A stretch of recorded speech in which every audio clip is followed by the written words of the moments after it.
Well, God's given the Big 12 a great platform. Normally, every game comes down to one possession, and we were blessed defensively to contest some shots. They missed some shots. Coach Dixon's a great coach. They had some good looks. 5 for 19 is not a typical outing by them, but I like to credit our defense a little bit too, and I thought we did a good job making things difficult for some of the time. And the big thing is when you play TCU, you gotta do a good job on the glass, and we did that.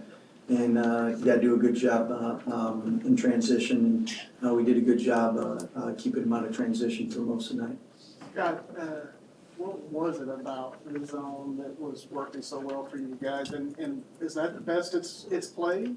Well, it works better when people miss shots. And again, that's the thing that's tough in coaching. Like, you go back and look, and you're like, man, that was a great look. That was a great look. So they missed some good ones, but we did a good job on contesting quite a few as well. So there's always a combination in that. And part of that's both of us played on Saturday and turn around and play on Monday. And at the end of the day, you play so hard in the Big 12, it takes some out of you.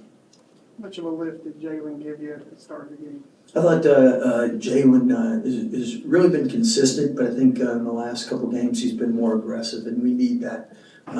He has the most experience. We have 4 guys that are starting with him that have never played a Big 12 game before.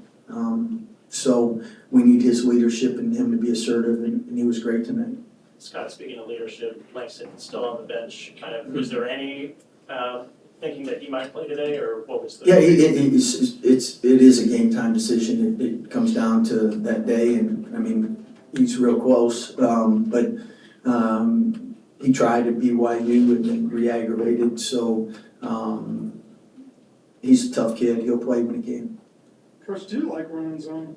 Some coaches like it, some coaches don't. You know what I like is winning, and we'll play a box and 1, triangle and 2. We'll play no defense, whatever it takes to win. But I think the last 5 years we've been really good in man. So. Credit the guys for listening and buying in and trusting us. Coach, And some games we play zone, some games we play man. Coach Jacoby said that you put the roadkill video up to motivate the players before the game. What was the motivation heading into this game, and how big of a win? I don't think we had to put that up from the standpoint we lost a 3 overtime game at home, and TCU's a great program, and Coach Dixon's a great coach. They never beat themselves. You have to beat them. But at the same time, that's the one thing you miss is playing everybody twice. It is really hard to sweep teams because you got a lot of winners and tough guys and pride, and people don't like getting swept. So I credit our guys for having the fight they did today. Coach, I think after the last game, you said Ease was kind of hard on himself just after that game. But what you got to see from him in practice the last few days, and how good was it to see another solid game today? Well, we really have a good group of guys. They support one another. The guys really like one another, and that makes it easier for them to play with a culture of joy, Jesus, others, themselves. And when they play the right way and moving the ball and sharing it, we're really good. Human nature, sometimes you try to take over, do too much, but from day one, this group has liked one another, respected one another. They've been great to come to practice too. Normal years, you got 1, 2, 3 energy vampires and people that you got to constantly try to prod along and help, and we don't have any. Scott, early on, they were finding some holes in the zone, particularly in the baseline and stuff. Did y'all do anything to kind of nullify that or mitigate that?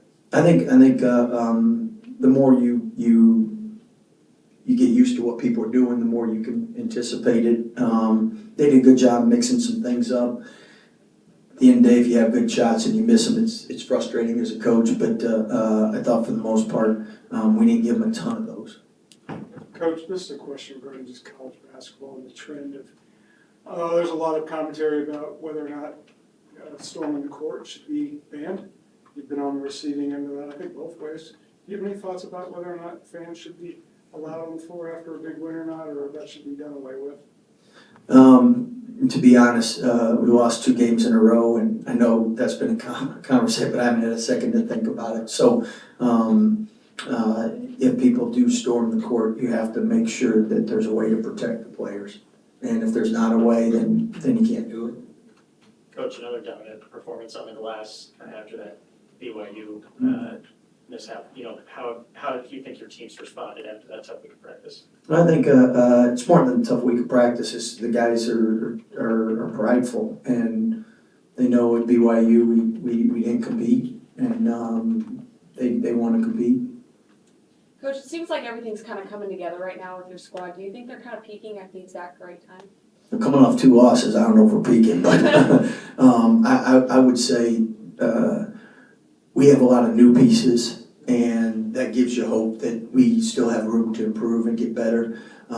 It's not a lot of schools are playing as many freshmen as we are, starting freshmen, and they constantly get better and they learn, and they're put in different situations. Like every game is a teaching experience, and things that you took for granted, you just have to reteach because everybody's rosters flip so quick, and things that you assume normally people in your program 3-4 years you don't have to say, but if you got a bunch of new guys, you're constantly going over everything, and you can imagine how many different scenarios there are. Scott, did you like Ray J's line, 999? I guess the 5 turnovers hurt. Yeah, that line I didn't like, but it's better than 8 from last game. So Ray J is asked to do a lot on our team, and the one thing that he does is he's a great leader, and the people really, the players really respect him. And since the day he stepped on our campus, he's been a servant leader. And because of that, he's really easy to follow, and we want to trade him. Coach, you mentioned the roster turnover that we see in college basketball now. How challenging is it to maintain team dynamics and culture when you're seeing new faces all the time? I think we're all going through this at the same time. I mean, there's always changes, but there's never been this many dramatic changes. And I think it starts with first people would graduate in 4 years and they wouldn't think of coming back for a 5th year because they'd go to the G League, they'd go overseas and make money. Now they want to come back because of NIL, so that's different. And then you have being able to transfer and play right away. I mean, most coaches are used to recruiting 3 or 4 guys a year, and you get them for 3 or 4 years, and whatever the rules are, we'll adjust to them.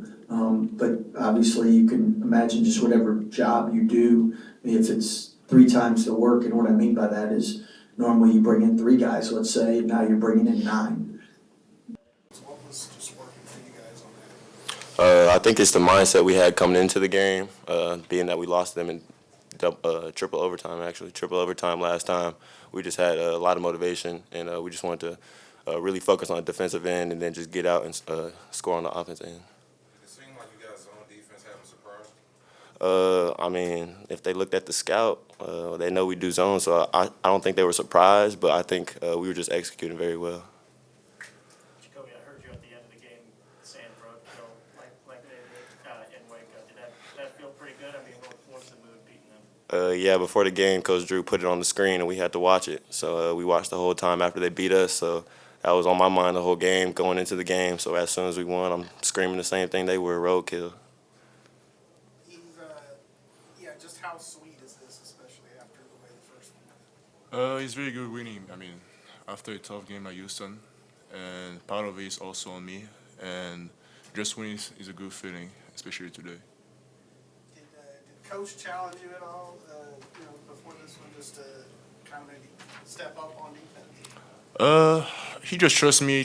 He just trying to make me bounce back from that game, and then looking for the next one. So that's what I try to do. Anything else for the players? Jacoby, it looked like you kind of blew a kiss to the students after, I guess they were chanting airball or whatever. Talk about that one. Yeah, they were chanting airball after I missed, obviously. I airballed, but next one I'm still shooting.